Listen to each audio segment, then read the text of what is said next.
Okay, thank you everyone for coming over to the show. I really appreciate. So let me introduce everyone one by one. Alicia, thank you for coming over. As everyone says, you're the empress, the bigger queen, the queen bee, I believe. So thank you for helping me organize this. I really appreciate that.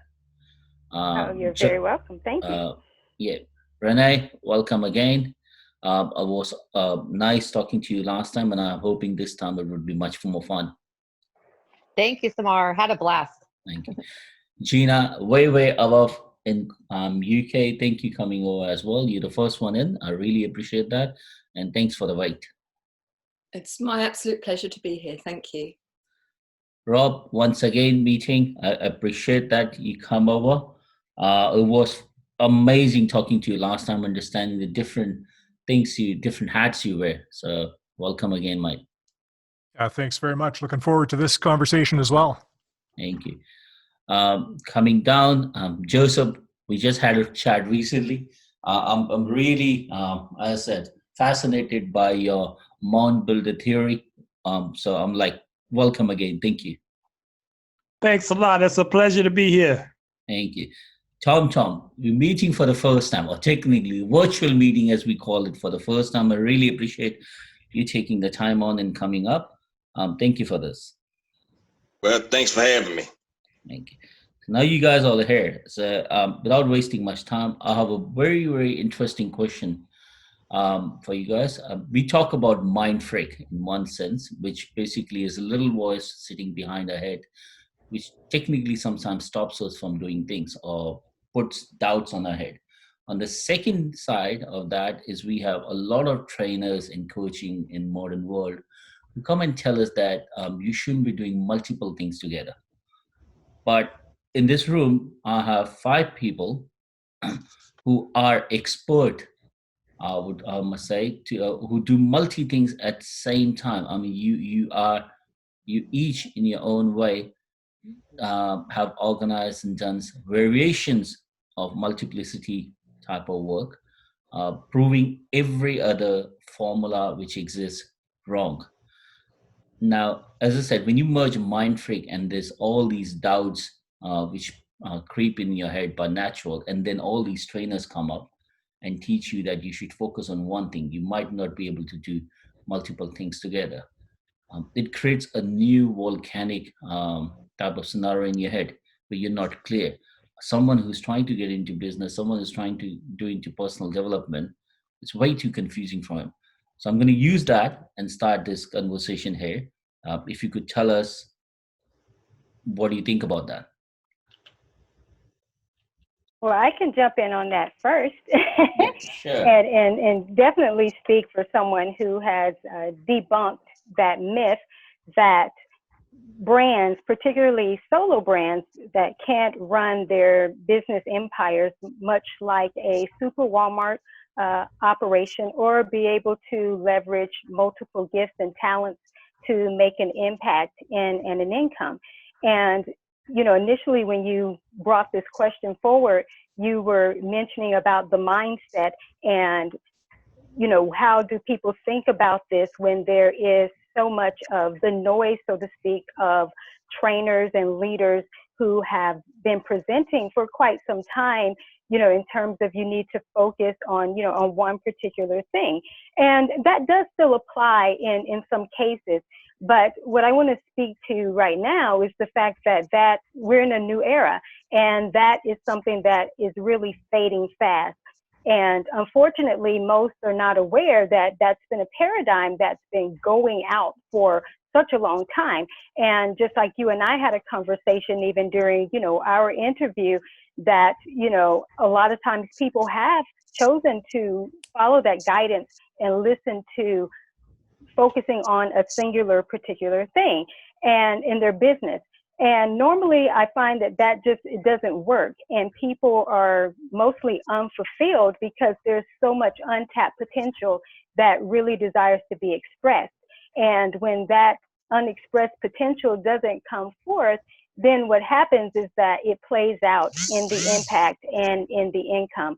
So the mindset that has to be debunked first is that it's a myth that you can't show up in a multiplicity type of way, and also be able to leverage a lot of different areas of your life. So that's definitely a huge shift that has to take place, especially with what's emerging in the business world. Of course, we can talk about this on so many different levels, but I definitely want anyone else to jump in and piggyback off of that for sure. What I would say is that people's mindset, their beliefs become their reality.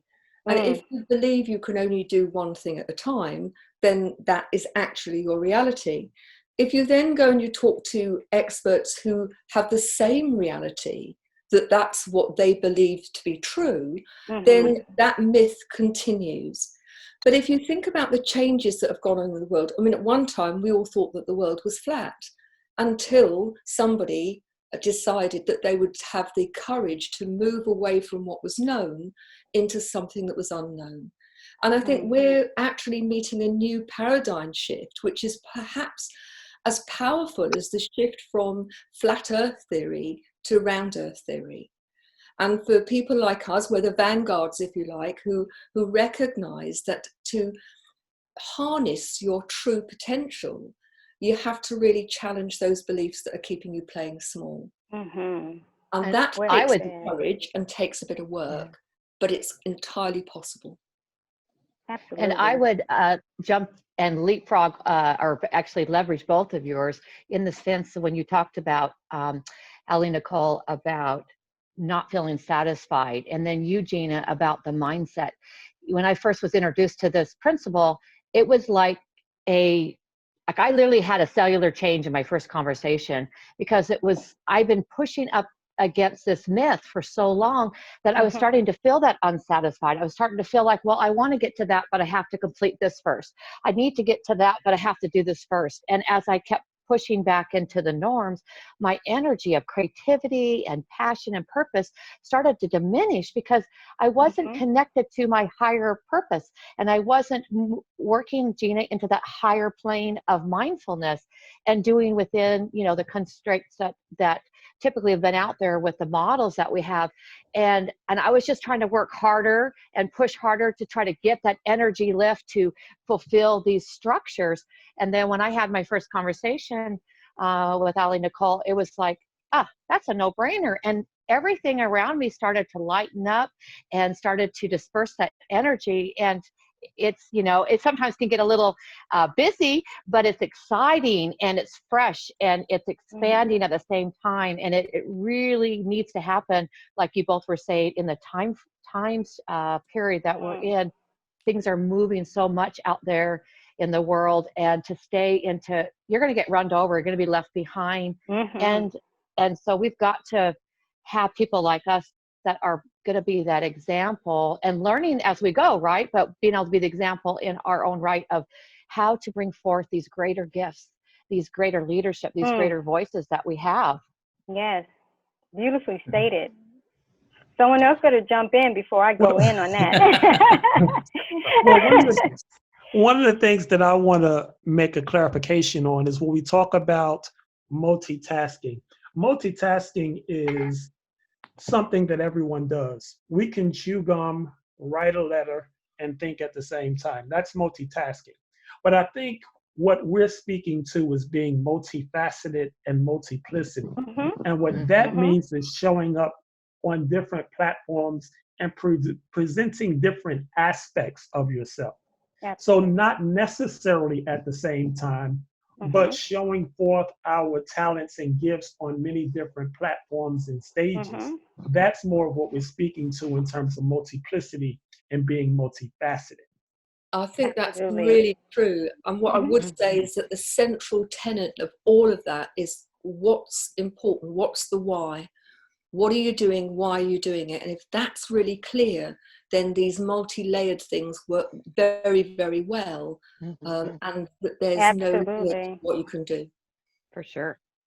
Yes, they work together like a hand in glove, for sure. And, I love the fact that King Joseph brought that up because that is one of the misunderstandings or misconceptions, if you will, that people really get confused. They believe that when people do quote unquote multiple things, they think it's about doing a lot at the same time. But like you mentioned, it's not really about that. It's just that you have different roles that you are available to serve in at different times. I love to use the metaphor of basketball playing. And so when you're on the court, and though you may have your position as a guard or a forward, but then you play defense and offense, and then you're at the free throw line at some point. So when you're in those particular positions, you're not playing all of those positions at one time. You know, when you're at the free throw line, you're making that shot. And that's the main thing in the moment. The one thing that you are focused on and doing well and with excellence is making that shot. After you do that, then you can go back to whatever role you were playing. And so it's much, like that. It's not really about doing a whole lot at the same time, and it's really not overwhelming. I tell people often it's actually easier to do it this way. It's very much a lighter process, and something going back to what Queen Renee mentioned, just in terms of it may seem like it can keep you busy in some regards. What I find is that the quote unquote busyness normally is only in the building process of when you're setting structures up and new concepts are being introduced. And again, the building process is happening. But after those structures are in place, that's where the simplicity comes in and the lightness of a business model comes in that's leveraged, whether through automation or just using your gifts and talents and services in a very seasonal way. Much like a theme park or a tourist attraction. Sometimes they're not open all year round, but when they are open, then boom, they've got a flood of attraction coming, at that particular time, that during that season. So a lot of what happens in the multiplicity space or cross-industry entrepreneur space or even multi-dimensional business models is that sometimes the platforms and services aren't always offered year round. And honestly, that makes for a bigger catch because sometimes when you're too available, it can actually work against you. And sometimes when you have enroll now, open now, you like they do for insurance sometimes. You can only sign up, when you're in the traditional workforce, they have those times where you can enroll for your insurance. And so sometimes it's best to have services like that, unless it's a product-based, service that can be self-serving and continue year-round. But some of the services where you have to engage in, it's typically you want to do some of those very seasonal and not necessarily offer them all the time.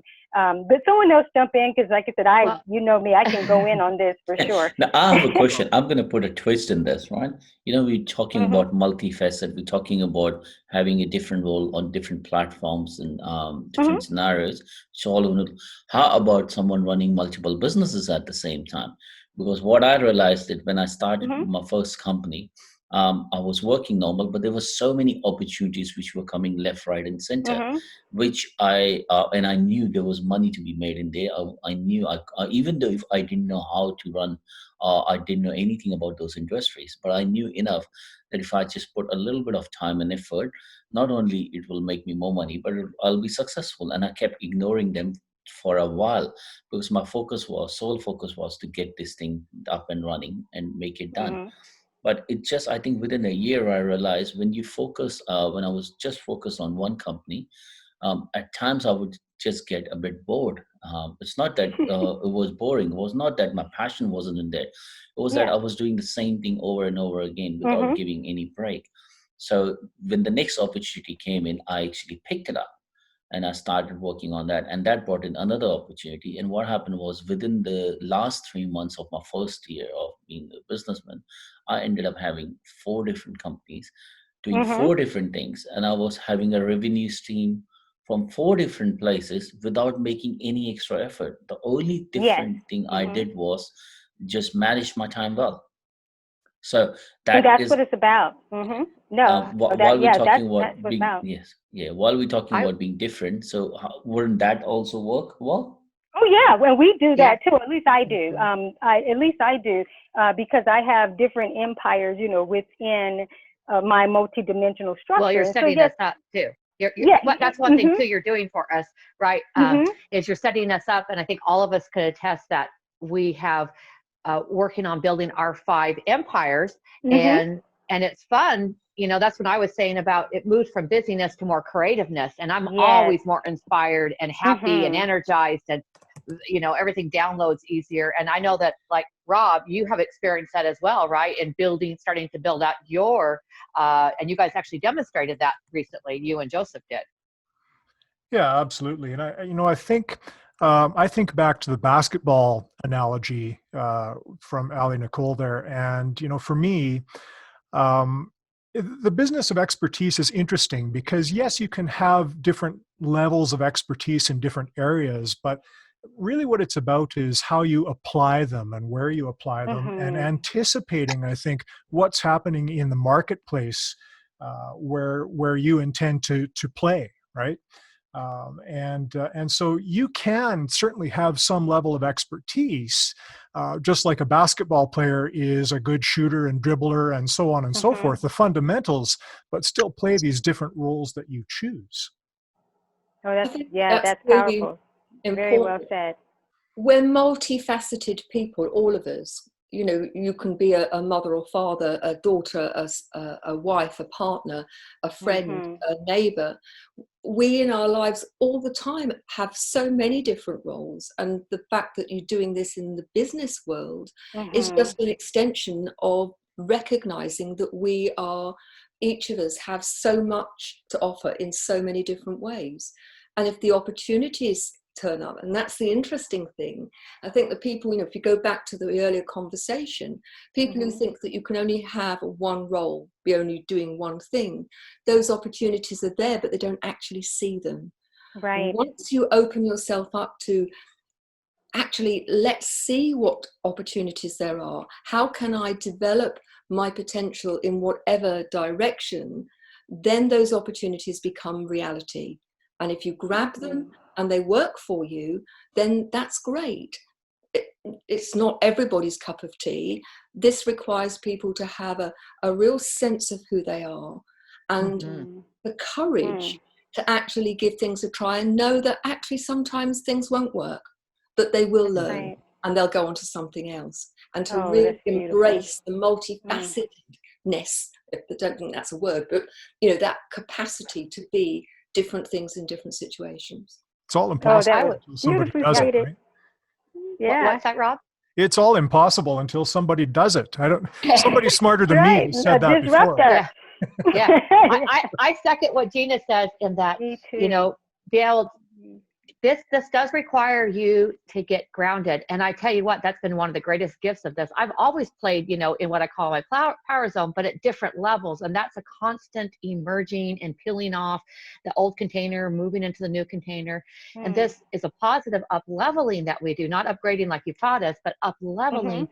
And it becomes natural. And what you said, Gina, sometimes it doesn't work. But what happens is that we create in forward momentum, so Yes. it is ready. So when people are ready to come and meet it, when they're ready, because we're moving at a faster pace, it's Mhm. available, and we get to still serve as we continue to reach and grow. And that grounding of ourselves, finding that voice, to me, that's been really interesting facet of this, Samar, is being okay to move with the vibration, with the inspiration, developing those products, and then putting them out there. And maybe they don't click right away, but they're there. And then pretty soon other people are starting to level up and we're already up here on the next 2 or 3 phases up, but now that's ready for them. So our curation may come ahead of time, if I'm saying it right, Mhm. ahead of the times, Yes. Yes. but the Yes. service is going to be there while we're continuing to evolve. Mm. Yeah, even if it doesn't work, it gives you a new experience. It gives you a new knowledge that you actually, it's like falling forward rather than falling backward or just Mm. sticking to where you are. You Mhm. still stood a step ahead Mhm. from where you started from, because it might not have worked right now, but it gives you a new perspective. It gives you a new knowledge to see things differently. And the next step you take, you will do it differently. You'll do it better with the new experience, the new knowledge you have. So Absolutely. the opportunities are there. I haven't, Tom. You've been quiet. Any, there's nothing from you here. So let's hear you out. Well, I'm just gonna co-sign what everybody else said. Out with the old, in with the new. It's time to be brave enough to rethink everything you ever thought about what was possible. Revamp your strategy, make it happen. Well, Oh, that's I well said. agree. Make it happen. I love the part where it said Mhm. "make it happen" because it's all about Mhm. that. I'm gonna throw another spear up here. I'm gonna throw another topic up here for you, Estina. Okay, before you do that, can I speak to something real quick? Yes, Absolutely. I'll just be really brief about it. In terms, I want to go back to something that Gina said about the different roles that we play in our lives, and how that integrates into what we do in the business. And for me, I can resonate with that highly because I often tell people my life is my niche, and being within my life and leveraging the whole of my life is how I'm able to serve in a lot of different areas, and at a higher capacity because I am using my life. And I do see it just as what she said. You have these different roles and functionalities, but you can definitely integrate that into the business frameworks. And I believe the more that people leverage the whole of themselves by utilizing just their natural ways of being, whether it is a parent, a spouse, an auntie, just influencer, and bring those together. That's what makes the experience much more richer. It makes it much more lighter because it doesn't have the life structure does not have all the stigmatisms in it that the business frameworks does, which makes it kind of hard, but when you're just kind of flowing with your life and leveraging that sort of as an empire, I believe it really gives, that balance. At least that's what it has, for me, for sure. So I just wanted to throw that in so that people who, are listening can definitely understand that if you just use your life and get into your life for sure, then you have a much more richer experience in your business. Absolutely, absolutely. Thank you for that, Ali. Coming to that, I have an interesting question for you. I've been thinking about it for a while, and we all are into businesses. We all do our stuff. We try and inspire others. Not only that, we try and help make life easy. But somewhere along the line, we all would have gone through that. That how do we know what we're doing is the right idea? How do we know that is what we're meant to do and the way we are doing is right? But and not only that, absolutely, we all would have done some mistakes somewhere along the line. Oh, Is for there sure. anything you would like to share that you had wished you had knew before and you would have avoided? It's an Well, interesting oh, go question. ahead. Yeah, go Um, ahead, Queen Gina. and there are times when you think, I wish I'd avoided that in the moment. But with hindsight, as you look back, throughout my life, what I've recognized is that even those things which have, at the time I thought had gone wrong, they've been a failure, actually learnt such a lot and grown out of that experience. Because generally speaking, we grow far more when we make a mistake or things don't go Hmm. smoothly than we do when everything's easy. And I think for people who are listening, one of the things I would say to you is most people are frightened of getting it wrong. And for many people, that turns into a paralysis. So that rather than trying, they do nothing. They get caught in that quicksand of trying. And for me, it's about, life is not a spectator sport.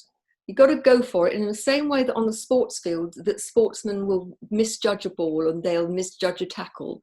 But over time, if you learn from it, then you become better at it. And you asked, how do you know it's the right thing? And for me, there is a certain lightness about it that, and a certain sense that this is who I am. Okay. And if it's heavy and there's that disconnection or a sense of unease in my solar plexus that feels awkward, then I know it isn't. And I think Mm. it's having that quiet time to really listen to what your body and your emotions and your intuition is telling you about whether this is right for you or not. Hmm. I Before to- anyone answers, I'm going to put a twist in that because something you said, Gina, intuitions, right? Yeah. Now, is it the intuition or is it the mind freak playing up and telling you to do something? I think it's an interesting question, but for me, there's your mind frame when you are going back to your internal chatter, And often that internal chatter is an unconscious, almost a CD going round and round and round. You should have done this, you shouldn't have done that, you know, why did you do that? But I think once you get a clean mind frame, which is recognizing what's old conditioning or somebody else's voice going in your ear, or that your ego saying to you, you know, that wasn't good enough, and you can clear that and really get some space, and that requires you to be able to sit with yourself, which many people are frightened of, and you really tune in to that inner voice, that gut feeling. And for some people it's a voice in their head, some people it is literally a feeling, and that when it feels light, and I mean light in terms of weight, but also light in terms of bright light, then you know it is, you are on the right path. This is what you are meant to do. But I think you need to do the inner work in order to be able to not only listen but interpret that intuition. True, Amen. true. Renee, what's your take on this? Well, piggybacking off of Queen Gina, is there's so much need for to fit in and conformity. You know, our natural nature is to be safe and secure, and I have, you know, fallen prey to that early on, and trying to build, you know, my mansion, my empire on this safety, secure container. And you know, for a while it works, but to what point and to what detriment Mhm. to your purpose. And one of the things I you know, bring out in my client and my work is to really, you know, get them to see themselves separate from what they're doing, you know, get out of their own way, so they can look at it with new eyes and really see, is that something I created out of conformity from what people told me I should be, what I that messaging from a youth really plays out, our parenting, what we feel we're capable of. And that fear of success, to me, that fear of success is a huge um, impediment to people. And people would rather struggle than be successful. And I know that sounds weird, but I've watched it over and over. They'd rather keep doing the same thing over and over, like the Einstein quote, than be successful. Because when we raise to the level of being successful, then we have a new presence about ourselves that we got to live up to. And often the people we've conditioned around us to accept us don't necessarily see us as that. So that just brings us back to feeling fear, to want to shrink, because we don't want to have to prove ourselves. We want to be liked. We want to be accepted. That is like a underlining nature as human beings, right? Community, being accepted. So we have these natural organic things that are at play for good reasons in a lot of times of our life. But when it comes to expansion, when it comes to growing and truly owning your voice, your gift, what you're here to do, you have to break out of that mold, and it will require you to step up. And that voice that you talked about early on, you know, talk to it and tell it, hey, you're here for a reason to keep me safe, but guess what? I don't need to be kept safe anymore. We're going to put this energy together, your energy, my energy, and we're going to step forward. And some people are going to be comfortable with it, and some people are not. But we have to recognize it's because it's their own comfort zone is repelling them from our greatness. But that doesn't mean we can't be great. And it does take courage, like you said, Samar, early on too. It requires courage to do that. So it is not for the faint of heart. But when you take that leap, like all of us have said here, it becomes easier, and it becomes so much more rich and fulfilling. Yes, So true, so true. beautiful. Joseph, Yes, hearing what everyone is saying, and everyone is spot on with respect to it. The only thing I want to add is sometimes when it comes to concepts like this, we think of them in logical steps. And when it comes to being able to identify if the path that you're on is your path, that requires another type of ability. It requires more coming from the heart space. So you have to feel whether or not what you're doing is something that is aligned with you. That's a whole nother process. And as far as the voice is concerned, you have to be able to identify the difference between the chatter and between that voice from source that is within you. You have to be able to distinguish those two things, because sometimes they'll sound close, but they're not exactly the same voice. So if it's the chatter that Gina talks about, where you're going around and around like a CD, you have to be able to identify that and that pattern. And when it's the clear voice coming from source, and that's aligned with the feeling, you begin to understand that this is something that is organically aligned with me, and is something that I need to be doing. So you proceed forward with that. But it's the process of taking the time to sit in the quietness, in the stillness of your mind and in your heart, and being able to clearly distinguish what's coming from the inside. So Yes. true, so true. Mm. Rob. Yeah. I think there's an element here of having to trust your gut a little bit, because when I think about what I'm supposed to be doing, I'm not supposed to be, in a traditional sense, doing what I'm doing now. Society generally was prepared to work for somebody else, right? Go to school, get your degrees, whatever, go work in corporate land, or work your way up the ladder, so to speak. And that was what I certainly intended to do, or was conditioned to do growing up. And then, sort of all of a sudden, the world was changing really fast, and I had some thoughts and ideas about how I could potentially do things differently.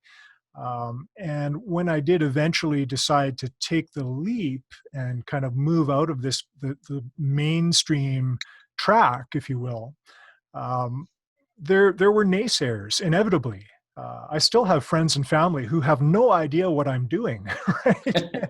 And I think it's challenging to explain, because they're conditioned, because they've grown up in this and have worked and lived in this traditional way of doing things. And here's somebody like me and the rest of the people in this group who are trying to push the envelope a little bit and prepare ourselves for what's coming next, instead of kind of staying in this traditional track. So I think a part of it is trusting your gut, taking some of that risk, and being prepared for the naysayers that will inevitably come along, and continuing to move forward, even though you're going to get some of that pushback. Mm-hmm. Tom, I'm keen to hear your point of view as well. All right. Well, first, let me say your comfort zone is also your failure zone. Wow. And small minds make small money. I never been able to fit in. I never been able to fit in, no matter how hard I tried. Shoot, I'm the black sheep of both sides of my family. And the times I did try to fit in, it, like I said, it didn't work. And so I learned eventually, to never to dim your light, for the sake of others. And if people can't handle your shine, buy them some sunglasses. Amen, Tom. I love it, man. I love it. I mean, Yes. within like 2 minutes, you just said 3 profound things, which is pretty amazing. You should be talking more, man. You should be giving I us know, more right? advice. We agree. Yes. He has a lot to say. Trust me. I'm surprised he hasn't brought up all the books that he's published, in terms of, being a multi-niche writer and everything, and being able to speak to that perspective in terms of when you do multiple things. And sometimes people are multi-niche writers where they're just writing for a lot of different niches versus having, so many different empires or platforms that they're trying to serve. Maybe a great interview for you two. Throw that out there. Man, I do respect anyone who writes book. Anyone who writes book, because it takes so much of dedication and heart. And if you have written way more than one, man, you guys are on a total different level. Because I remember writing one is a piece of headache I had. I mean, it just boggles me how how you can put all your thoughts together. I tried, I did write one, and I remember it was such a struggle because on a day I could phrase something in a way, and next day when Mhm. I came and reread it, I would want to rephrase it again into a different way. I Mhm. was never ever satisfied. So if you guys are able to do that again and again, that is one hell of a skill. That is, I salute that stuff. It's just crazy. Well, I got number 28 coming out real soon. What are you, a Wow. writing machine? Yeah, he's my star, remember? Yeah, true, So true, true, true. I just got a lot of content I've been sitting on for years, and yeah. finally getting it out. Well, I hope the world is ready for it, mate. If you're gonna throw that much truth on someone's face, they've got to be ready for it as well. Otherwise, it's gonna hurt them very bad once they read that stuff. Before I let you guys go, and I know you all are busy people in your own time, I have one simple question I'm gonna ask you. With COVID, things have changed. Um, so my next question is a two-part. First, I just want to know if all you guys are well where you are, because I know in every different country, different state, we are in a different phase of lockdown to no lockdown to dramas all over the place, and people being people are not. Yeah, it doesn't help. And the second is COVID. Has COVID given you opportunities, and if it has, what kind of opportunities, and what would you recommend people? And how do they recommend people that how do they look for opportunities during this time? I might just Well, start with Rob because he doesn't speak much right now. Yeah, sure. I'll jump in. As you know, I'm in Western Canada, and as far as health and safety, we're actually doing relatively well compared to some other parts of the world. So, we're not locked down at the moment. We're having some discussions about how children will return to school in September, and things are looking pretty good at this point anyway. And as we all know, things can change quickly, so we'll keep our fingers crossed. As far as opportunities, for me, and Joseph and I were discussing this a little bit just yesterday. Uh, when we look at what we're doing in terms of business in the online realm, there were, for some time, a lot of progressive organizations have been looking at what operations they could move into that digital space. And we always had these more conservative organizations that sort of didn't take it very, very seriously, I don't think. But COVID, I think, has catalyzed that transformation process. And so, for anybody who has already been preparing to be in this sort of digital first business era, I think COVID has kind of brought attention to those types of businesses. And certainly for somebody like me who's already operating there and trying to help and train and encourage others to operate there, that's good for my line of work. So there's certainly been lots of opportunity, I think, for me. Good. We'll go to I Tom would, Tom. Sorry, yeah, sorry, yeah, I nope, cut you off. I thought I'll just let the men speak a little bit more this sounds time. good. Tom Tom.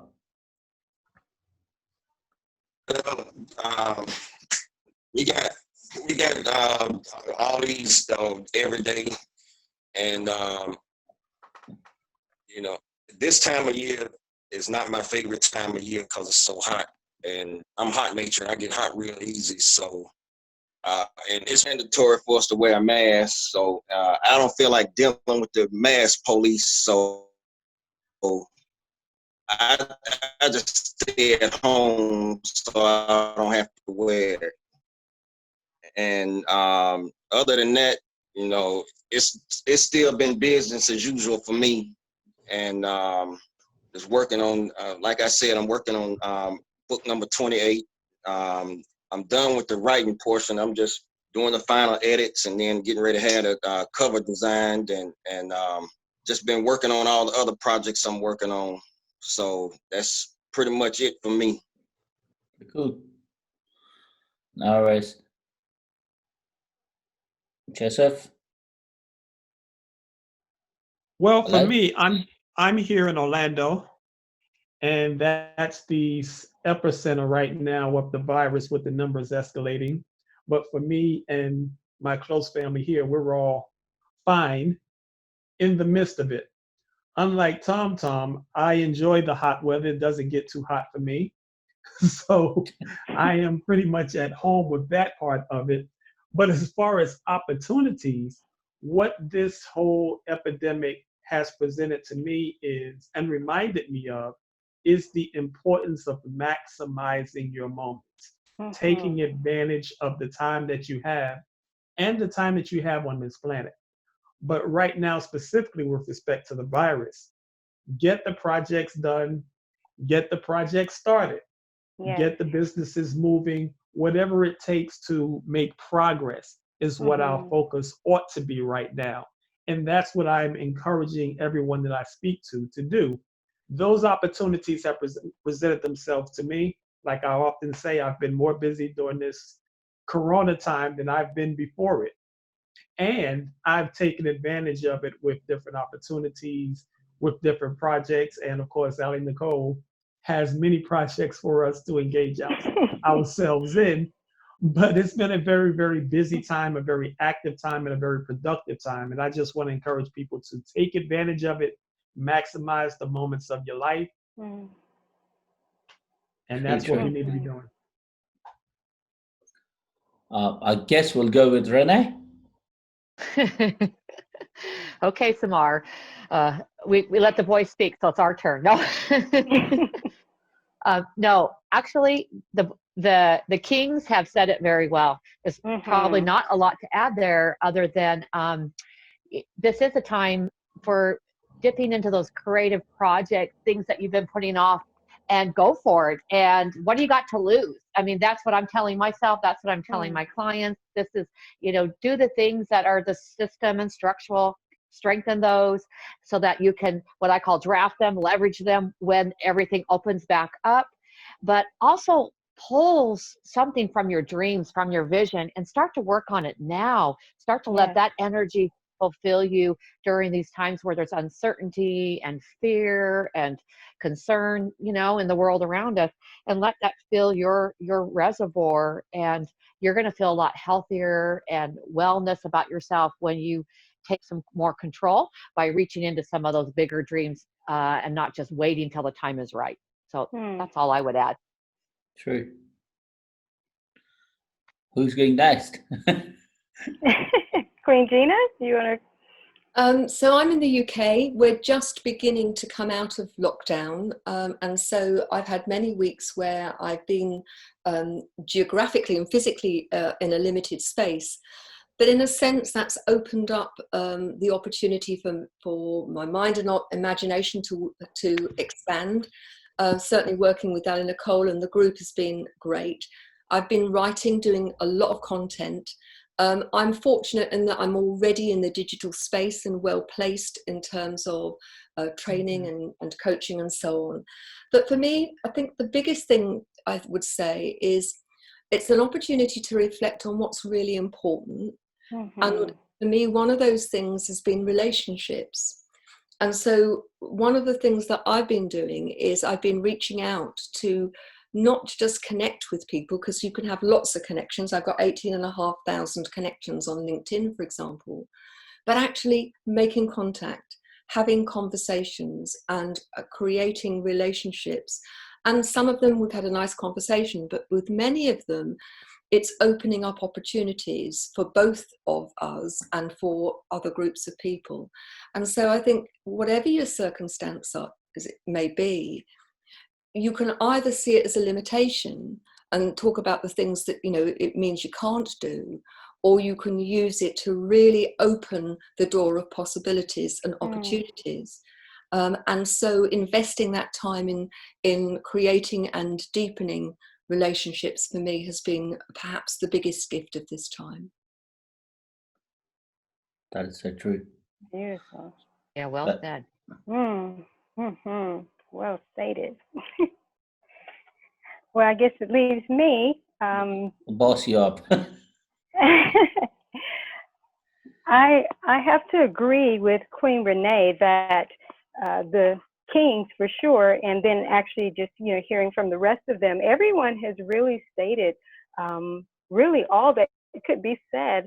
Honestly, for me, when it comes to the whole dynamics around COVID, and thank you so much, first of all, for asking if we all were well, and my family and I, we are doing well. Thank you. When it comes to this topic, it's been very interesting for me because a lot didn't change for me in terms of all of the different shifts that most people were having to make and those different adjustments, just globally, because I was already in the digital space like most of them, were. My life and business, so to speak, was sort of already prepared for something of this magnitude, even not knowing that obviously something like this was going to occur. But with having the platforms and the different opportunities for people to take advantage of, those things were in place. So things have continued just to progress. But one of the things I will say is that with anything that occurs, it gives everyone an opportunity to level up and reposition, and of course, reprioritize. And even if you're doing things, quote unquote, well, there's always the opportunity to continue to advance that and never, take that for granted. And especially during these times, for sure, it's important to be, as Queen Gina said, fostering the relationships and making those connections and making them meaningful, for people. And also skilling up during these times. I'm cross-trained, as you all know, in over 50 areas. And let me tell you, I don't sleep on any of that. I don't take that for granted. I'm always learning something, always investing, in myself. And I encourage other people to continue to do that and continue to be more in your life, for sure, because you have this one life to live, and you also don't want to be using all of your time to be so engaged in a lot of different things that may not be as meaningful. But when you reprioritize and you focus on what's most important, and our missions and our businesses, of course, are important because we're here to be of a higher service to not just the business community, but I believe the world at large. And so when we are focused on those things, then we will take better care of ourselves. We will manage our time more effectively, and also make sure that we are continuously on the right path, which is always continuing to evolve and unfold differently. So with this whole pandemic, it just gives everybody another wake-up call. And even for those, like I said, who maybe were already ahead of the game and things maybe haven't changed much for them, it's still always that opportunity to honor your life and continue to move your visions forward and bring as many people as possible into that space as well. True, true. That is so true. That is so true. Thank you for all. You know what? Every time I talk to you, all of you, I just realize that people spend thousands and thousands of hours reading books and understanding. And I know, Tom, I'm not asking any people not to read the books. I would love them to read your books. What I'm saying is, this is like a master class. You just sit down and quietly listen to what all you have to say, and you get so much out of it. Like there's so much clarity you get, there's so much new information, new perspective you get, that it gives you food for thought to think about where you are, where you want to be, and where you want to go ahead to. So yes, while reading books and all do help, but I think listening to you guys also helps a lot, and I'm hoping everyone who's listening to this conversation uh, will get the same kind of now I said the same kind of feeling I am, the same kind of knowledge I am. So I really, really appreciate you all coming together, different Thank time zones. you. It takes a lot of an effort. So yeah, stay blessed. Thank you all. Thank Thank you. you. Thank you so much. Thank you. I appreciate it.